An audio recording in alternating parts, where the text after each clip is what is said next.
Hello friends, इस video में हम हमारा जो थर्ड चैप्टर है मनी वाला, उसके second unit that means concept of money supply के क्वेश्चन आंसर डिस्कस करने वाले। मॉड्यूल के क्वेश्चंस भी देख लेते हैं और पास्ट एग्जाम में जो क्वेश्चंस आए थे उनको भी हम यहाँ देख लेंगे, गो थ्रू कर लेंगे।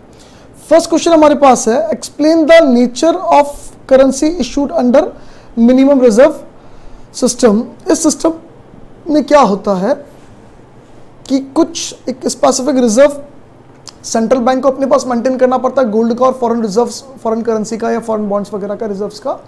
उसके बाद चाहे जितने नोट छाप सकते हैं, जितने ज़्यादा नोट छापेंगे उतनी करेंसी की वैल्यू कम होती जाएगी।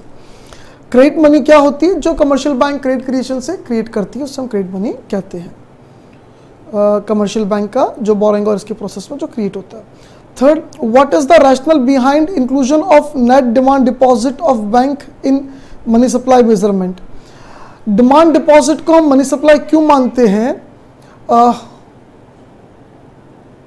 एक सेकंड, छोटा सा मिसप्रिंट है यहाँ कुछ। Money is deemed as something held by the public since,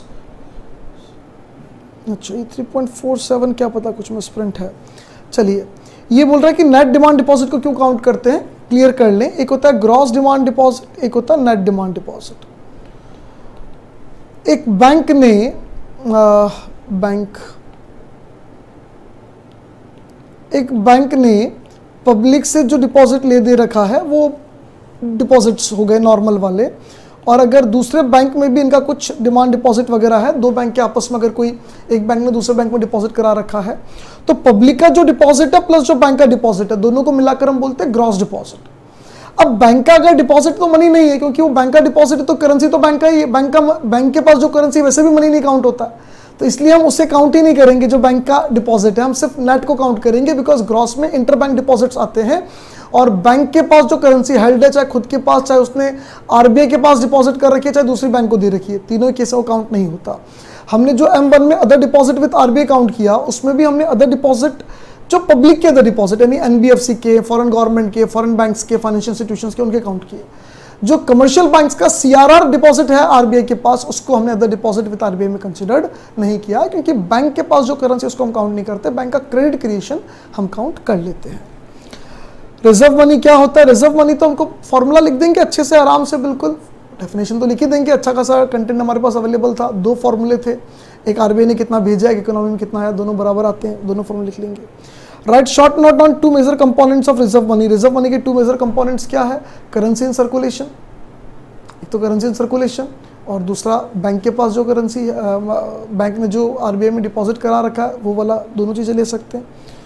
currency in circulation आ गया एक तो, और reserves are bank deposit with the central bank, जो सेंट्रल बैंक के पास डिपॉजिट है बैंक के वो। Write a short note on liquidity aggregates compiled by the RBI. Liquidity aggregates L1, L2, L3, L4 को आपको यहाँ पे उतारना है, छापना है। What is the value of money multiplier in a system? 100% reserve banking. If bank keeps the whole amount as reserve, आगे जब लोन देगा ही नहीं तो वह मनी मल्टीप्लायर हमेशा कितना आएगा? 1 आएगा। क्रेडिट क्रिएशन होगा ही नहीं, जितना आरबीआई छापेगी उतना इकोनॉमी में रहेगा, क्योंकि बैंक खाली अपने पास रख रही है, आगे लोन दे नहीं रही है। 100% रिजर्व रखा जा रहा है बैंक के द्वारा। रिजर्व मनी निकालना है, वैल्यूज दे रखी है, फॉर्मूला पुट करके आंसर निकाल लो, आपको फॉर्मूला याद होने चाहिए। वापस M3 निकालना है, वापस वही सीधी सीधी इन्फॉर्मेशन आपको दे रखी है, डायरेक्ट दे रखी इन्फॉर्मेशन, ज़्यादा कन्फ्यूजन है नहीं इसमें। फिर भी कोई डाउट हो तो आप मेरे से पूछ सकते हो, बट कोई कन्फ्यूजन वाली स्थिति है नहीं, सिंपल है, डायरेक्ट है। आपको सिर्फ इतना सा काम करना है, इतना सा काम करना है कि आपको फॉर्मूले सारे याद करने हैं। Next third question, what will be the total credit created by commercial banking system for an initial deposit of ₹1000 for required reserve ratio. Required reserve ratio हमको अलग अलग दे रखे हैं, मतलब ये 0.02 मतलब 2% हो गया, 0.05 यानी 5% हो गया, और 0.10 10% हो गया। तो इन तीनों पे मल्टीप्लाई निकाल लो 1 रिक्वायर्ड रिजर्व रेशियो करके। जैसे 1/2% करोगे तो 50 टाइम्स आ जाएगा, तो 1000 का 50 गुना 50,000 हो जाएगा। 5% रखोगे तो 20 टाइम्स 20,000 हो जाएगा, और 10% रखोगे तो 10 टाइम्स तो 10,000 हो जाएगा। How would each of the following affect money multiplier and the money supply. ये मनी मल्टीप्लायर और मनी सप्लाई को कैसे अफेक्ट करेंगे? Commercial bank in India decide to hold more reserve, ज़्यादा रिजर्व रखेंगे तो क्रेडिट क्रिएशन कम होगा, मनी सप्लाई कंपैरेटिवली कम होगा, रिड्यूस हो जाएगा। fearing shortage of money in ATM, people decide to hoard money. लोगों को लग रहा एटीएम में पैसा नहीं निकलेगा, डर लग रहा है, अपने पास कैश रख रहे हैं। जितना ज़्यादा अपने हाथों में कैश रखेंगे उतना बैंक में डिपॉजिट कम जाएगा, तो क्रेडिट क्रिएशन कम होगा। Bank open large number of ATMs all over the country. Bank जितना ज़्यादा एटीएम ओपन करेगी उतना ही बैंक को एटीएम लेट्स अलाउड, मतलब उतना ही ज़्यादा पब्लिक के लिए कैश की अवेलेबिलिटी आसान हो जाएगी और उतना ही ज़्यादा पब्लिक बैंक के अंदर कैश डिपॉजिट करना ज़्यादा चाहेगी कि भाई ठीक है, हमको जब चाहिए जहाँ चाहिए एटीएम से मिल रहा है। तो ATM let people to withdraw cash from banks and when needed, reduces cost of conversion cost कम हो जाती है, रिलेटिवली मोर कन्वीनियंट। तो पीपल क्या होंगे, कैश कम रखेंगे, डिपॉजिट ज़्यादा करेंगे और इकोनॉमी के अंदर ज़्यादा मल्टीप्लायर हो पाएगा। फिर फिफ्थ, ई बैंकिंग बिकम्स वेरी कॉमन। जितना कॉमन होगा उतना लोग बाग कैश कम रखेंगे, बैंक में ज़्यादा रखेंगे और वापस वही इम्पैक्ट आएगा। मनी सप्लाई, बैंकों में डिपॉजिट ज़्यादा होगा तो मनी सप्लाई बढ़ेगा, मनी मल्टीप्लायर बढ़ेगा। उसके बाद फिफ्थ नंबर पे, during festival season people decide to use ATM very often. ATM बहुत जल्दी यूज़ करते हैं।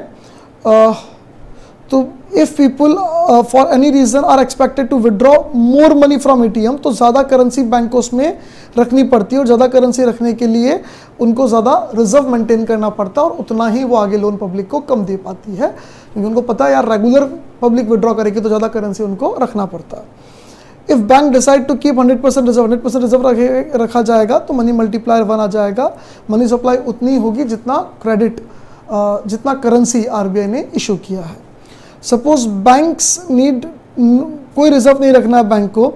देखो क्लियर करना, अगर कोई रिजर्व नहीं रखना है तो उसमें तो इन्फिनिटी क्रेडिट क्रिएशन हो सकता है, लेकिन अगर बैंक को आरबीआई बोल दे कोई रिजर्व नहीं रखना है तो भी बैंक को रिजर्व रखना पड़ेगा। बैंक जो रिजर्व्स मेंटेन करती है,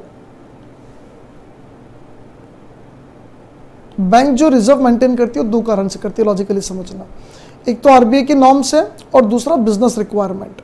भैया आप कैश नहीं रखोगे तो कैसे दोगे पब्लिक को पैसा, जो आपके पास मांगना है उसको कैसे दोगे।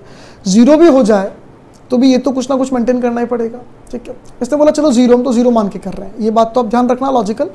आरबीआई का जीरो तो भी जीरो नहीं होता, ये कह रहा मान लो रिजर्व जीरो ही है, जीरो है तो इन्फिनिटी होगा। लेकिन जब इन्फिनिटी क्रेडिट मल्टीप्लायर होगा तो वहाँ पे मनी सप्लाई भयंकर बढ़ेगी और इन्फ्लेशन इकोनॉमी के अंदर बहुत ज़्यादा बढ़ जाएगा।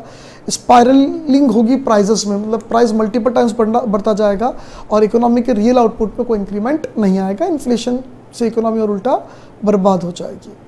ये पास्ट एग्जाम या आरटीपी की क्वेश्चन है हमारे पास। What about the impact of each of the following on credit multiplier and money supply? इन सबका credit multiplier पर मनी सप्लाई पे क्या इम्पैक्ट होगा। If commercial bank keeps 100% reserve, 100% reserve रखेगी तो वापस वही जो पढ़ चुके हैं यार। If commercial bank कोई भी रिजर्व नहीं रखेगी, अभी पढ़ा, और अगर एक्सेस रिजर्व रखती है तो मनी मल्टीप्लायर कंपैरेटिवली कम हो जाएगा और मनी सप्लाई कंपैरेटिवली कम हो जाएगी। The RBI publishes the following data on 31st March. You are required to compute M4. M4 निकालना, फॉर्मूला याद करो, पुट करो। M1 निकालना, फॉर्मूला याद करो, पुट करो। एग्जाम में आएंगे, मैंने कहा फॉर्मूला याद करना, बार बार कह रहा हूँ फॉर्मूला याद करो करो करो तो करना है। आप फॉर्मूले की चार्ट बना के अपने रूम में लगा दो तो चलते फिरते कभी भी आपको दिखते रहेंगे तो याद होते रहेंगे। Describe the different determinants of money supply in a country. Money supply के अलग अलग जो डिटर्मिनेंट्स है किसी भी कंट्री में, वो आप बताओ क्या हैं। तो देखो अलग अलग कंट्री में क्या है वो हमको याद करने भी नहीं है। हमको ये लिखना है कि किसी इकोनॉमी के अंदर अगर फाइनेंशियल स्ट्रक्चर अलग है, रिक्वायरमेंट अलग है, तो उस हिसाब से time to time, requirement to requirement, purpose to purpose change हो सकता है। हम लोग एक कंट्री की जगह यहाँ भारत का लिख देंगे, बाद में हम कह देंगे भाई हम तो भारत की बात कर रहे हैं, भारत में आरबीआई नहीं दे रखे। पहले वो वाली बात लिख देंगे भाई कंट्री टू कंट्री डिफर करता है, टाइम टू टाइम डिफर करता है, पर्पस टू पर्पस डिफर करता है। फिर हम कह देंगे हम तो इंडिया की बात कर रहे हैं, इंडिया में ये स्टैंडर्ड्स दे रखे। Examine what should be the effect on money multiplier if bank held excess reserve. ये हमको पता है, excess reserve होगा तो money multiplier कम हो जाएगा। Explain how each of the following may affect money multiplier and money supply. अच्छा ये क्वेश्चन 789 नहीं है, वो फियरिंग वो वापस ही आ गया, वापस वही चीज़। एटीएम में शॉर्ट हो तो दिख रहा है, ज़्यादा करेंसी होल्ड करेगा, फेस्टिवल सीजन, ये दोनों पॉइंट जो थे वो 6th क्वेश्चन की पार्ट थे, 7th और 8th क्वेश्चन नहीं है। Explain the money multiplier approach of money supply. Money multiplier approach है वो तीनों, आरबीआई का, गवर्नमेंट का, बैंक, कमर्शियल बैंक्स का और पब्लिक का, तीनों का जो बिहेवियर है वो हमको लिखना है proper. Which of the following function of money do the following item satisfy.